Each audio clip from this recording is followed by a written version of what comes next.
ધોરણ 9 computer chapter 8 Ubuntu લિનક્સની મહત્વની ઉપયોગી સુવિધાઓનું આજે આપણે સ્વાધ્યાય જોઈશું. તો ચાલો વિડીયોમાં આગળ વધીએ.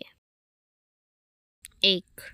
GNOME ટર્મિનલને ચાલુ કરવા માટેનો ટૂંકો રસ્તો કયો છે? Option C Ctrl+Alt+T. 2. GNOME terminal દ્વારા મેમરીમાં સામાન્ય રીતે પરિણામની કેટલી લાઈનો સૂચવવામાં આવે છે? ઓપ્શન બી 512. GNOME ટર્મિનલના ત્રીજા ટેબ પર જવું હોય તો તે માટેનો ટૂંકો રસ્તો એટલે કે શોર્ટકટ કી શું છે? ઓપ્શન એ Alt+3. 4. GNOME ટર્મિનલમાં લખાણને ચોંટાડવા માટેનો ટૂંકો રસ્તો શું છે? Option D Shift+Ctrl+V. 5. Command line interface કાર્યપદ્ધતિમાંથી બહાર આવવા માટે કયો આદેશ છે? Option D Exit. 6. ઉબુન્ટુમાં સામાન્ય રીતે મળતા ફાઇલ બ્રાઉઝરનું નામ શું છે? ઓપ્શન બી 7. ટેક્સ્ટ ફાઇલ ખોલવા માટે સામાન્ય રીતે કયો પ્રોગ્રામ ઉપયોગમાં આવે છે? Option B 8. તસવીર ફાઇલ ખોલવા માટે સામાન્ય રીતે કયો પ્રોગ્રામ આવે છે? Option D IOFGNOME. 9. ચલચિત્ર ફાઇલ ખોલવા માટે સામાન્ય રીતે કયો પ્રોગ્રામ ઉપયોગમાં આવે છે? ઓપ્શન એ ટોટેમ મૂવી પ્લેયર. પ્રશ્ન 10. નેટલિસ્ટમાં નીચેનામાંથી કયું દૃશ્ય ઉપલબ્ધ નથી? Option C files view. 11.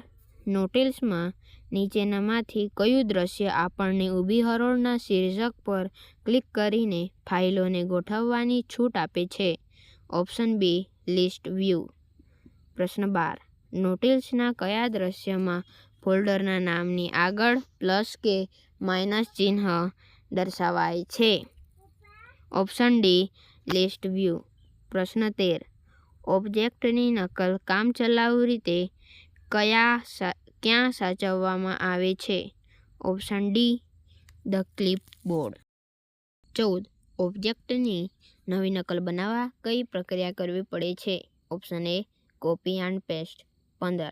ઓબ્જેક્ટનું સ્થાનફેર કઈ પ્રક્રિયા દ્વારા થાય છે? Option B cut and paste. 16. ઉબુન્ટુમાં નીચેનામાંથી કઈ જાતનું કેલ્ક્યુલેટર ઉપલબ્ધ નથી? Option B દ્વિઅંકી binary. 17. ગેડિટમાં છેલ્લી ક્રિયાની અસરને દૂર કરવા ટૂંકો રસ્તો એટલે કે શોર્ટકટ કી કયો છે? Option C Ctrl+Z. 18. ઉબુન્ટુમાં સામાન્ય રીતે મળતા ઇમેજ વ્યુઅર પ્રોગ્રામનું નામ શું છે? Option C IOFGNOME. 19.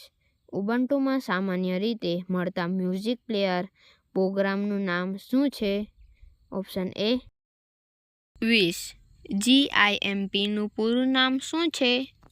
તો ઓપ્શન ડી સાચો રહેશે. 21. GIMPનું મૂળ ફાઇલ સ્વરૂપ કયું છે? ઓપ્શન બી XCF. 22. GIMPમાં કોઈ આકારમાં રંગ પૂરવા માટે કયું સાધન ઉપયોગમાં લેવાય છે? Option C bucket fill tool. 23. ખુલ્લા છેડા ધરાવતા આકાર દોરવા માટે કયા સાધનનો ઉપયોગ કરવામાં આવે છે? Option D pencil tool. 24. તસવીરમાંથી અમુક ચોક્કસ ભાગને કાપીને અલગ કરવાની ક્રિયાને શું કહે છે? ઓપ્શન બી ક્રોપિંગ. 25.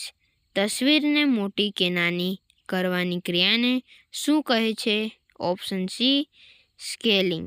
તો આવા જ અન્ય વિડીયો જોવા માટે અમારી ચેનલને લાઇક, શેર અને સબસ્ક્રાઈબ કરજો. આભાર.